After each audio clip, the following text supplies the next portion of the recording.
पृथ्वी को इंग्लिश में अर्थ कहते हैं। सूर्य को इंग्लिश में सन कहते हैं।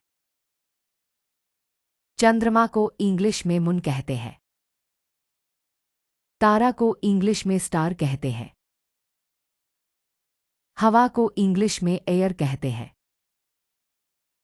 पानी को इंग्लिश में वाटर कहते हैं। मिट्टी को इंग्लिश में सॉयल कहते हैं। कीचड़ को इंग्लिश में मूड कहते हैं। बारिश को इंग्लिश में रेन कहते हैं। पेड़ को इंग्लिश में ट्री कहते हैं। पौधा को इंग्लिश में प्लांट कहते हैं। फूल को इंग्लिश में फ्लावर कहते हैं। घास को इंग्लिश में ग्रास कहते हैं। गुफा को इंग्लिश में केव कहते हैं।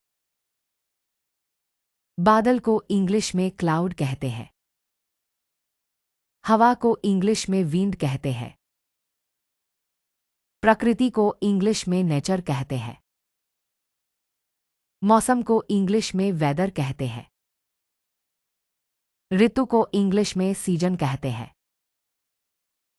पर्वत को इंग्लिश में माउंटेन कहते हैं। महासागर को इंग्लिश में ओशियन कहते हैं। समुद्र को इंग्लिश में सी कहते हैं। नदी को इंग्लिश में रिवर कहते हैं। झील को इंग्लिश में लेक कहते हैं। पहाड़ी को इंग्लिश में हिल कहते हैं। घाटी को इंग्लिश में वैली कहते हैं। द्वीप को इंग्लिश में आइलैंड कहते हैं। तालाब को इंग्लिश में पॉन्ड कहते हैं।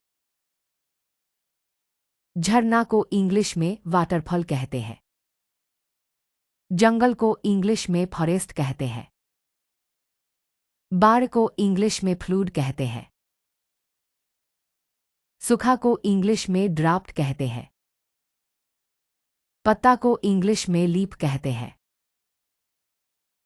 रेगिस्तान को इंग्लिश में डिजर्ट कहते हैं। बसंत ऋतु को इंग्लिश में स्प्रिंग कहते हैं। पतझड़ को इंग्लिश में ऑटोमन कहते हैं। तूफान को इंग्लिश में स्टॉर्म कहते हैं। ओश को इंग्लिश में ड्यू कहते हैं। बर्फ को इंग्लिश में स्नो कहते हैं।